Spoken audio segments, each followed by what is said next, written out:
Haupa denoi eta ongi etorri bideojokuekin hasteko gidako bigarren atalera. Gaurkoan, lehengo astean bezala, edukiko dugu alde batetik gomendio orokor bat, gomendio txiki bat, denentzat erabilgarria izango dena, bereziki hasi berrientzat noski, eta bestetik edukiko dugu joku zerrenda bat, 5 jokuko zerrenda bat, denak genero berdinean sartzen direlarik. Beraz, goazen ez gehiago itxutera eta hastera.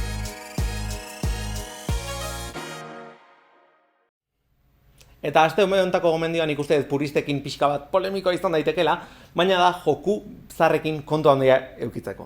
Zergatik, azkenan jokuak asko evoluzionatu dira eta asko erraztu dira nolabait, ez? Askoz ez intuitiboak izan daitezke, askoz ez azalpen argiagoak eman ditzakete, eta jolasten ditugunean duela urte askotako jokuak batzutan gertatzen da pixkat frustranteak izan daitezkela, edo besterik gabe ez zailak direlako baizik eta ulertzeko komplikatuak izaten direlako, ez oso ondo jakitea ze espero duen jokua gure gandik. Horregatik, niri iruditzen zait, hobeto dela azken urtetan kaleratu diren jokuekin hastea jolasten, eta horrek ez du esan nahi noski, joku klasikoei errespeturik ez dira danik. Joku klasiko pila bat osonak dira, baina lehenengo kontaktu bezala, agian ez da momentua hoiekin hasteko. Eta pixka bat, analogia bat egiteagatik, azkenean norbaitek galdetuko balizu, ze pelikula ikusiko zenuke zure lehenengo pelikula bezala? Ez diozu seguruenik esango, 1996an kaleratu zen ez dakitze pelikula, txuri beltzean, mutua, eta horrelako gomendioak zailak dira, ez? Bideojokutan pixka berreina gertatzen da. Azken belaunalditan egon diren jokuak askoz ez errexagoak dira lehen kontaktu bezala. Eta ez dira hain frustranteak izango eta zuen pazientzia ez da hain agortua ikusiko duela urte batzutako kontrol eskemekin edo azalpen urriekin. Eta ironikoki, aste hontako generoa, bideojoku generoa, oso klasikoa da, eta klasikoenetako bat da. Plataforma jokuak dira, eta beraz, hauek dira nire 5 gomendioak jokalari berrientzat plataformen munduan sartzeko. Lehenengoa da agian nire ustez evidentena, nire joku gogokoenetako bat da eta Super Mario ditzen da. Noski Super Mario sagaren barruan dago eta izan da azkenengo jokua edo behintzat azkenengo joku nagusia. Joku hontan, plataforma joku hontan, Mario bezala jolastuko dugu noski eta lagun berri bat edukiko dugu. Kapi deitzen da eta txano bada, bota dezakegun txano bada. Txano horrek joko handia ematen du, ze alde batetik plataforma bezala erabili dezakegu ez bota eta gero gainean salto egin. Edo bestela, baitare, erabili dezakegu gure etxaiak harrapatzeko. Horrek zesan nahi du, gunba bati txanoa botatze badiogu, gunba bihurtuko gerala eta gunba horrek dituna bileziak hartuko ditugula. Diseinua izugarria da, munduak izugarri ondo diseinatuta daude, bai sekretu pila dituztelako, bai oso ez dakit nola esan, oso originalak direlako, oso progresio txukuna dutelako, eta aparte oso polita direlako. Hemen dauden mundu batzuk nire ustez dira peak video game design, eta adibide ez dela El Reino de los Fogones, azkenean dena sukaldaritzarekin zerikusia duen mundua da, eta hor ikusi ezakezu ez polita den. Edo nori gomendatuko niko jolasteko, egia da, kontrol deixente ditula, 3D kamera bat duela, eta orduan, depende zuen aurretiko esperientzia zein den, guztiz utxa baldin bada, agian bai izan daiteke pikin bat komplikatuagoa, Mario tradizional bat baino, bidimentxetako bat Mario bat baino, baina nik uste oso momentu polita dela, oso joku polita dela, horrekin hasteko. Desabantaila nagusia joku hau plataforma bakarrean dagoela da. Nintendo Switcherako kaleratu zuten 2017an eta hor jarraitzen du, ez dago beste inon. Baina zerrenda hontako bigarren jokua bai dago plataforma guztietan, bai ordenagailutan, kontsoletan, mugikorretan, denetan. Nik mugikorretan jolastuko nuke, baina aukerak hor badituzue. Altos Odyssey deitzen da, eta agian ezagutuko duzue, nahiko ezaguna delako hori mugikorretan eta bertako aplikazio dendetan. 2 joku kaleratu dituzte saga honen barruan, lehenengoa Altos Adventure deitzen zen eta bigarrena Odyssey, eta nik zuzenean Odysseyra salto egiteko gomendatuko nizueke. Lehenengoa azkenean oso sinplea da eta hori gauza ona da, joku honek esperientzia zen xamar bat eman nahi du, baina nik uste dut bigarrena askoz ez osotuagoa dela, inoiz agobiatzera iritsi gabe.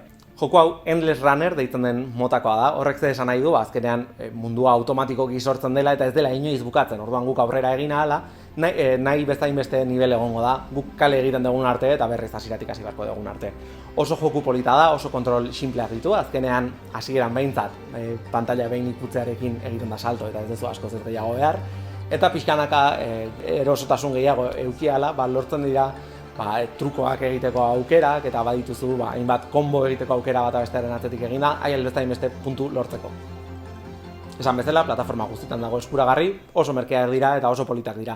Badaukate gainera zen modu bat, esan den nahiko esperientzia zena dela, baina badago bat deitzen dela espreski zen modua, eta hortan inoiz ez erabiltzen da besterik gabe musikaz eta jokuaz disfrutatzeko esperientzia bat, oso polita dela eta grafikoki oso txukuna, oso simplea baina kolore oso atseginekin, oso ondo zuzendutako artea dauka, eta nik benetan, edo nori esango nioke hau jolasteko izan autobusean daukazun tarte batean ere.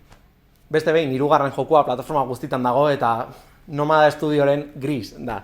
Nire joku kutxunenetako bat, eta beste behin, plataforma jokua da, kasu honetan 2 dimentsiotan, eta bereziki interesgarria iruditzen zait alde batetik. Kontrolak ze ondo eginda dauden, ze dena egiten da oso botoi gutxirekin, eta orduan oso irisgarria da, ez, jokalari berrientzat. Hori, azkenean nola lotu ditzakezun akzio bat bestearekin botoi bakarra erabiltzen oso elegantea iruditzen zait. Baina bestalde batetik, itxura artistikoagatik, itxura estetikoagatik, ez? Nabaritzen da, estudioko partaideetako bat, edo, nik uste dut partaide nagusia dela, edo sortzaile nagusia dela, margolaria dela, Konrad Roset da bere izena, eta joko hau dena akuarelekin egin dute. Izugarria da esperientzia, oso polita, oso historio hunkigarria kontatzen du, nahiz ez den evidenteegia, eta beraz, interpretaziorako tarte pixka bat uzten duen.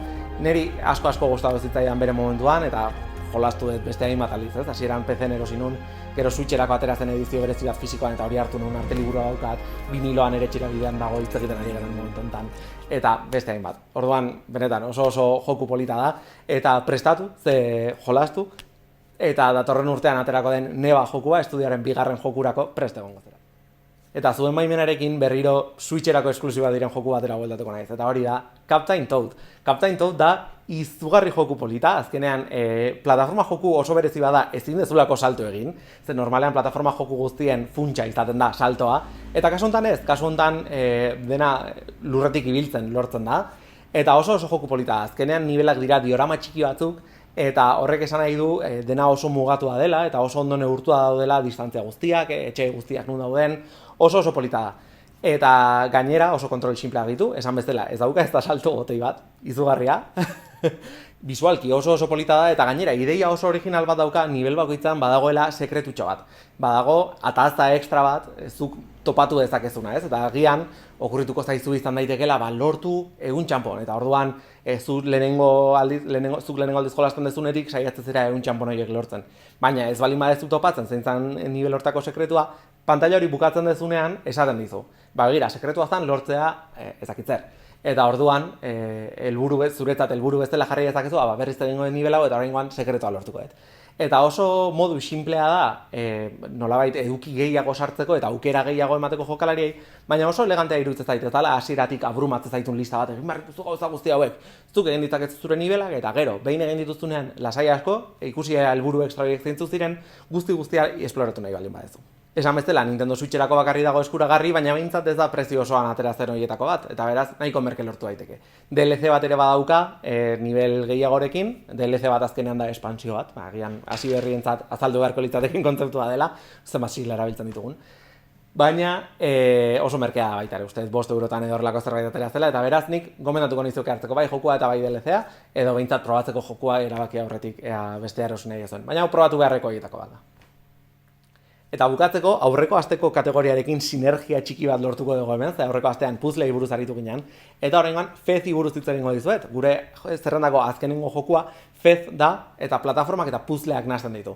Zergatik, nolabait oso joku plataformeroa delako, eta asko mugitu barra gelalako plataforma, saltoarekin eta bar, baina jokuaren grazia handiena esplorazioa da, eta puzzleen ebazpena da. Puzzle horiek batzutan oso toki argitan daude, baina batzutan gure kabuz topatu barritugun gauzak dira. Izan ikasi barritugulako jokuak oso argi uzten ez dituen kontzeptu batzuk, ala besterik gabe, ate bat irekitzea lortu nahi dugulako, eta ez dugulako topatzen nun egon daiteken hori hortarako giltza. Joku honek asko aprobetxatzen ditu bideojokuen gauza guztiak, bai kontrolak, bai aspektu grafikoa, oso simplea da, oso pixelatua eta kukia da, nolabait esateko. Eta hau izan zen nire lehenengo joku obsesionatu nindun horietako bat. Egun gutxitan pasa nun, ze ordu pila bat sartu nizkion eta saiatu nintzen sekretu guztiak topatzen, eta oso esperientzia polita da. Bai, lehendabiziko aldiz jolasten ari direnentzat, bai, urte asko daramatzatenentzat ere bai. Gauza honena, plataforma guztietan dagoela da. Hau bai gomendatuko nuke, mandoarekin jolasteko, orduan bai, esango nizueke kontsola edo PC batean jolasteko, baina ez baldin badakazu ez bat eta ez bestea, mugikorretarako bertsioa ere badago, eta nahiko ondo adaptatuta dago. Ez da nire ustez modu egokiena jolasteko, ez azkenean pantalla handixiago bat eukitzeak asko lagunduko du, baina bada oso joku polita eta mugikorretara nahiko ondo adaptatuta dagoena. Bau izan da dena aste hontarako, espero dut gustatu izana, bai hasierako gomendio txiki hori, joku berriagoekin hasteko gomendio txiki hori, eta aukeraketa polita iruditu izana, plataformen munduan murgiltzeko jokuko zerrenda hori. Beste gomendiroen bat baldin badaukazu, beste plataforma joku bat gomendatuko baldin bazenuke, idatzi komentario bat horbeian, oraindik naiz ditu YouTubeko asuntora sentitzen dut. Eta gogoratu beti like emateaz eta arpidetzeaz 3. atala datorren astean iritsiko bat delako.